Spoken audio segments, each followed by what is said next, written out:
नमस्कार मंडळी, स्वागत आहे तुमचं माझ्या यूट्यूब चॅनलमध्ये.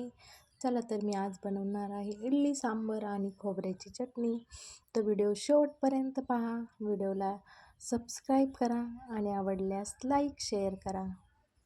सगळ्यात आधी मी आदल्या दिवशी तांदूळ आणि उडदाची डाळ भिजत घातली. तांदूळच्या 5 फुलपात्र आणि उडदाची डाळ 2 फुलपात्र, पावणे 2 फुलपात्र घेतली. आमची उडदाची डाळ घरचीच असल्यामुळे थोडीशी काळपट आहे. ती चांगली स्वच्छ पाण्याने 2-3 पाण्याने धुवून घेतली. तांदूळ पण धुवून घेतले आणि ते दिवसभर उन्हात भिजत ठेवले. मग संध्याकाळी ते काढले आणि स्वच्छ धुवून 2-3 पाण्याने स्वच्छ धुवून घेतले. तांदूळ पण आणि डाळ पण. डाळीचे सालपट धुतल्यानंतर निघत होतं. जेवढं निघेल तेवढं मी धुवून चोळून काढलं आणि वाटण्यासाठी घेतलं. सगळ्यात आधी मी डाळ वाटायला घेतली. मिक्सरमध्ये बारीक केली. थोडंसं असं ओबडसर म्हणजे थोडंसं मोठीच ठेवायचं वाटण. नंतर तांदूळ वाटायला घेतले. तांदूळ पण थोडंसं रवाळ ठेवायचे आणि हे दोन्ही चांगलं मिक्स केलं आणि संध्याकाळी झाकण ठेवून रात्रभर भिजत ठेवलं. मग दुसऱ्या दिवशी सकाळी ते चांगलं फुगलं होतं. मग त्यामध्ये मीठ टाकलं आणि ते चांगलं हलवून घेतलं आणि इडली करायला घेतलं. सगळ्यात आधी भांड्यामध्ये पाणी गरम करायला ठेवले आणि नंतर इडली पात्रांना तेल लावून घेतले आणि त्यामध्ये इडलीचे बनवलेले मिश्रण त्यामध्ये टाकले आणि इडलीचा कुकर बंद केला आणि 12 मिनिट इडली शिजून दिली. 12 मिनिटात इडली आपली छान प्रकारे शिजून तयार होते. नंतर आपली जी शिजलेली इडली पहा कशी झालेली आहे. एकदम मऊ आणि लुसलुशीत झालेली आहे. अशाच प्रकारे मी सगळ्या इडल्या तयार करून घेतल्या.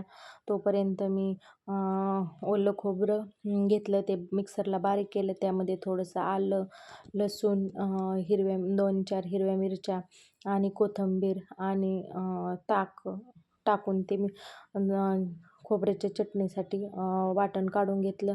नंतर पातेल्यामध्ये तेल गरम करायला ठेवलं. त्यामध्ये जिरे आणि मोहरीची फोडणी दिली आणि कढीपत्ता आणि हळद टाकली आणि फोडणी दिल्यानंतर गॅस बंद केला आणि केलेले वाटण त्यामध्ये टाकून दिले.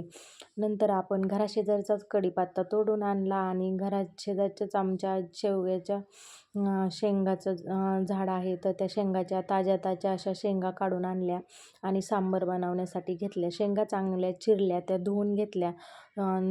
मुगाची डाळ आणि तुरीची डाळ कुकरला शिजत घातली. त्यामध्ये 1 टोमॅटो, 1 बटाटा आणि 1 कांदा टाकला आणि त्याच्या 3-4 शिट्ट्या काढून घेतल्या.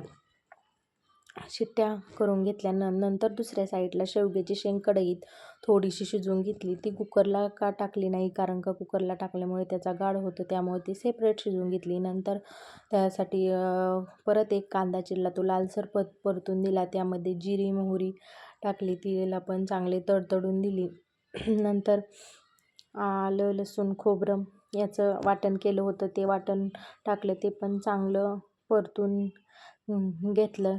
नंतर त्यामध्ये चिरलेला टोमॅटो टाकला, कढीपत्त्याची फोडणी दिली आणि हळद आणि घरची मिरची पावडर आणि सांबर मसाला टाकला आणि ते चांगलं परतून घेतले.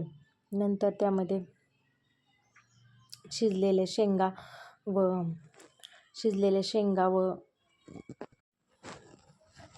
शेंगा व डाळ शिजून घेतलेली ते पण टाकले आणि चांगले हलवून घेतले.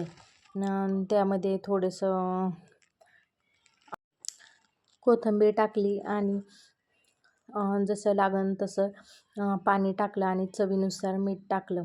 सांबर शक्यतो घट्टच असतं, त्यामुळे थोडंसं पाणी टाकलं. नंतर थोडंसं आंबटपणा येण्यासाठी चिंच टाकली आणि तर तयार आहे आपलं सांबर आणि चटणी. इडली सांबर चटणी कशी वाटली तुम्हाला नक्कीच सांगा.